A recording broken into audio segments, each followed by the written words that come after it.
Welcome to Big Energy. I'm your host, Kassi Underwood, here to give you a dose of that good energy and talk with people who do it best. Each week, I bring you the knowledge we need to be the forces of nature we came here to be. Hi, everybody. Welcome back. In the next few episodes, I'm going to remind you that having big energy, being lovingly effective on this planet, is about being the most you that you can be and nothing else. And I'm going to emphasize the nothing else part because that means dropping a lot of the behaviors that we were taught were okay or normal in exchange for feeling connected and free. The status quo feels disconnected and trapped in this life. That's how most people feel. But I want you so badly to feel connected and free. And so I'm going to share with you a lot of these traditions, these family and cultural traditions that it's time for us to let go of so that we can feel like we're living on a different planet in 2022. And so, on the precipice of yet more holidays, I'd like to talk to you about a very common habit that makes you feel socially awkward, gives you low-level anxiety, and unintentionally reveals your insecurities to others. I felt it was important to bring this up during the holidays because what I'm about to talk about is often part of family dynamics. Even those of us who are most committed to spiritual and emotional fitness tend to give ourselves a free pass on old behavior during the holidays. We talk a lot about how we eat food that's bad for us during the holidays, but maybe we need to talk about how we engage in relational habits that are bad for us during the holidays. Like maybe part of the holiday hangover isn't just culinary. Maybe it's relational. We indulge in behaviors that make us feel icky afterward. The habit I'm talking about is badmouthing others, or to use a cute euphemism, venting. This can look like criticizing or talking bad about others behind their backs, or even while they're standing 3 feet away, judging them, making fun of them, having a joke about them that allows you to make eye contact with someone across the room and smirk. There is a proper place for venting or badmouthing, and I'll reveal it at the end of the episode, but it isn't with our family and friends. Anytime we casually badmouth others, there's an impact on our psyche. Unless we're a narcissist or sociopath, we will feel it. We're going to feel it. Even if you don't think you do, you feel it. And even if you think you're just quote unquote processing an interaction you had or figuring out what to do about a family problem. If you tend to badmouth others on a daily basis, consider that you actually don't know what your brain would feel like without it. Think about that for a minute. So maybe you need to get sober from badmouthing for 30 days, then see if you feel like you're living on a new planet. You can't badmouth others and feel freedom, connection, community, and self-esteem unless you numb yourself with drugs. Interestingly enough, many of us learn from our parents or caregivers that badmouthing is a form of connection. Like if our sister does something that our mom doesn't like, our mom's going to vent to us about it and it becomes part of our bond. Or if we get a text from so-and-so, we can show it to our dad and share a knowing eye roll because we've been venting about so-and-so for years. When we get together with cousin Rudy, we're going to be talking smack about our other cousin Anna because it's just what we do. It's the fun we have together. This is toxic behavior. It can be really hard to see this about ourselves, especially when it's so normalized in our family or in our culture. But if venting is a cause, I want you to know the effect because a big part of spirituality is understanding cause and effect. So cause, venting. Effect, a superficial sense of connection with the person with whom we badmouth or quote unquote vent that prevents me from feeling connected to others and to myself. I have a choice. I can either freely badmouth and vent with a few people and feel close to them based on this unhealthy bond and always feel a little bit awkward and guilty, static around other people. And a little bit of social paranoia that I flubbed a conversation or that people don't like me or at any moment that people will turn their backs on me. So that's like one part of the choice. You can have that, or You can give up bad mouthing and venting to the best of our ability, feel free in our conversations and close to everyone, and have a clear conscience and a ton of energy for creativity and being joyful. Those are our options, I believe. And as the wisdom goes, great minds discuss ideas, average minds discuss events, small minds discuss people. Up to you. I am a recovering badmouther. A few years ago, I actually stumbled upon what was honestly a pretty mean-spirited conversation between me and a good friend of mine in our just out of college days, in which we were totally making fun of someone's Facebook posts. And I thought, oh my God, I had no idea what I was doing to myself. It's no coincidence that during those years, I was also the most depressed I'd ever been in my life. I had intrusive thoughts and genuinely fantasized about checking into a mental institution. I'd been sober for 2 years, but my then 12-step sponsor helped me look at my life. And she helped me see that my part in a lot of my twisted up mindsets and the tension I had with other people was bad mouthing them behind their backs. I got crystal clear that I was poisoning myself and I needed to stop. So if we're paying attention to how our bodies react to bad mouthing others, we are going to notice that unless we are clinical narcissists, we feel bad. We feel bad when we badmouth others. Our bodies will tell us, this is not fun. I feel small. My energy does not feel expanded. It feels contracted. That's because badmouthing is almost always rooted in fear and sometimes in victim consciousness. That means that we see ourselves as an innocent victim when we badmouth, and we see other people as the problem. They're selfish. I'm just being me. They are the problem. I'm just being me. All bad mouthing is autobiographical. That means that when we talk about others in a negative light, we reveal something about ourselves. You spot it, you got it. And when you get this on a really deep level, it is a total mind fuck at first.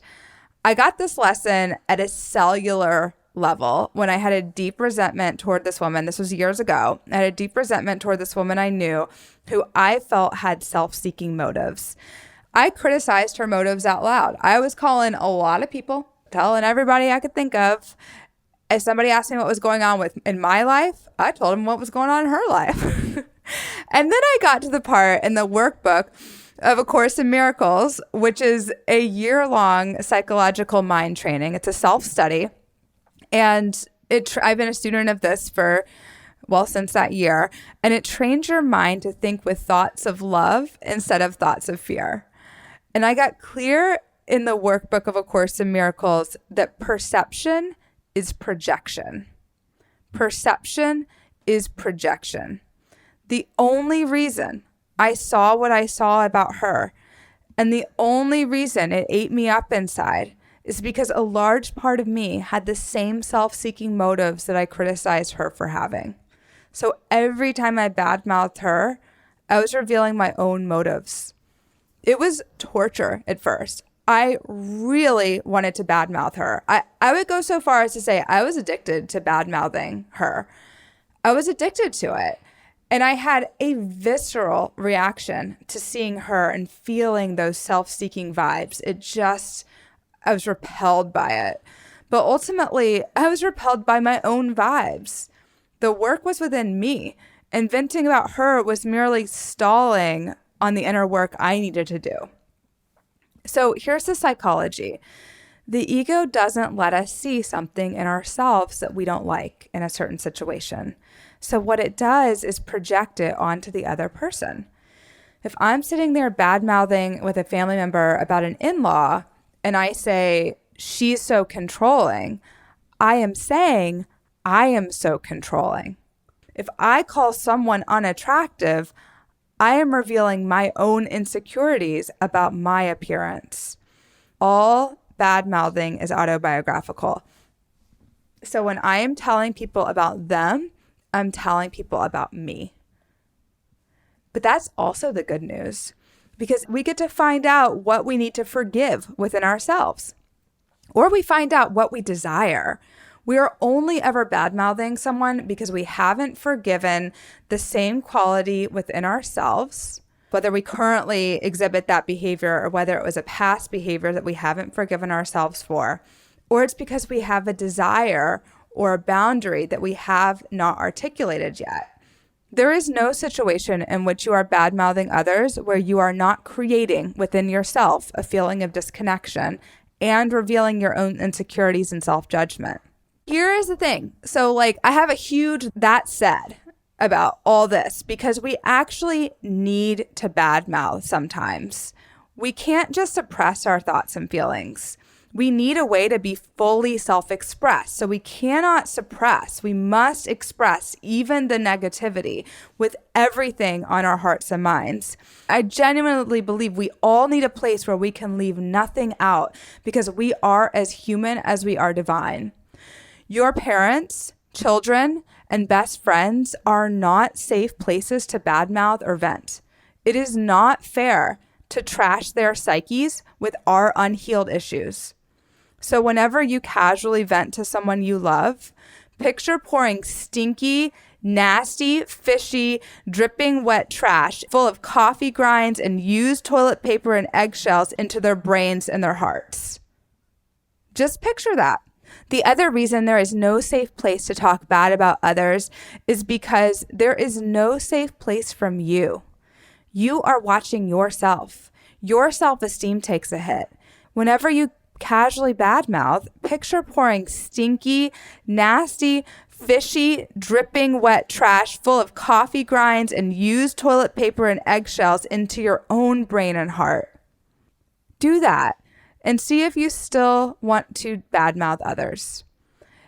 And all that said, you still need to talk about what makes you angry or annoys you, or it will fester.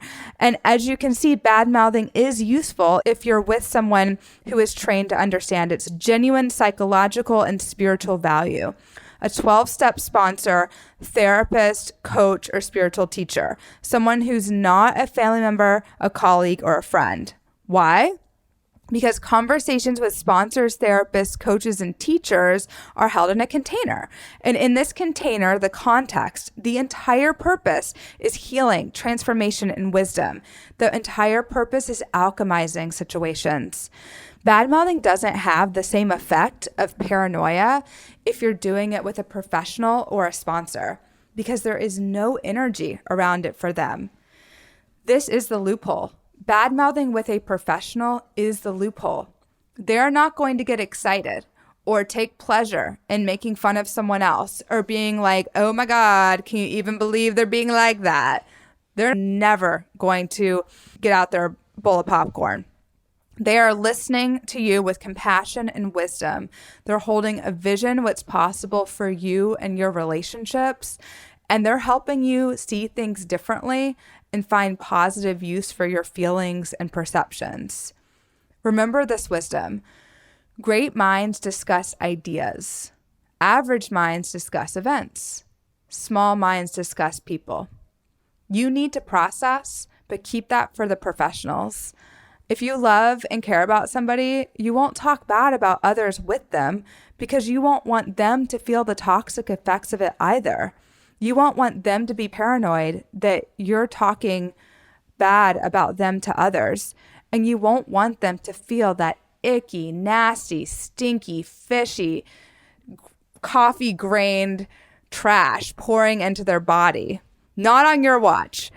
And you don't have to make the resident badmouther in your family or friend circle wrong, but you can stop now, even if it's been a way you've connected with them for your whole life. So the question becomes, how do I change a conversation and a context that's been set up for years? How do I stop this person in my life who feels so close to me from making me their resident badmouthee? I'm going to use the example of how to deal with your mom. And I feel like I'm going to be speaking to approximately 1 million people with this one. It's incredibly common these days for mothers to complain to their grown children about other people and even putting us in the middle of their issues with our siblings. This can be a really, really, really tricky one because it's our mom. We don't want to make her feel bad. Our entire relationship is built on her being able to talk to us about anything, vent about her problems, have us participate in solving them. And now suddenly we're not going to do it anymore? She's going to feel let down, disappointed, confused. What if she's upset? And yet we don't want to be available for this low vibration communication anymore. It's putting us in an awkward and unnatural role. Mom needs a therapist, and we're not it. If it's uncomfortable, I just want you to know that we are not responsible for handling our parents' feelings. Our mother is a grown-ass woman, and it's her responsibility. Anybody who's bad-mouthing to you is a grown-ass human, and it is not your responsibility to handle their feelings. The relationship dynamic of being our mother's sounding board for her problems with others, especially our siblings, was always unhealthy. It's our job to outgrow our parents spiritually. And that means we have to be the adult in the conversation. We have to say no to our mothers the same way we would to a child who is hurting themselves or us. If this is you, if you relate to this, be prepared for your mother to be a little embarrassed and maybe defensive. Like she might clam up afterward. Even if she does, it will be important not to try to fix her feelings about this. Just let her feel what she feels. Practice allowing her to work it out on her own. I really wanted to let that sit because usually if we're participating in it, it's because we think it's our job to fix her feelings. It's not. So here's a sample script.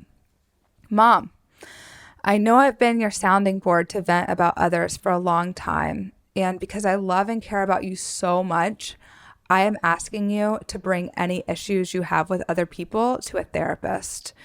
Whenever I let you bring those issues to me, we're dragging out these problems that are obviously causing you pain rather than finding a solution with a professional who's trained to resolve the issues you've continued having. So that's like the whole thing to say. And you may have to have this conversation 1,000 times over the next few years, every time she starts up. She may never get a therapist. She may think she is, quote unquote, not the problem. And that will also tell you something that might be hard to see, but is nonetheless important for you to process with your own therapist. If you see your best friend and she immediately launches into your routine bitch fest, bad-mouthing someone, let her know you are really suffering the consequences of venting and you're on a 30-day venting cleanse. Use the word venting instead of bad-mouthing. Trust me, it'll land better. If your brother looks at you across the room and smirks when Aunt Gertrude comes in 5 hours late to the holiday dinner, just smile at Jimmy in a warm and loving way that's not at all conspiratorial, then get up and go give Aunt Gertrude a big hug and ask her how she's doing. In the bad-mouthing, in the triangulation, cultivate compassion, empathy, and truth-telling. Start feeling connected and free. It's really that simple.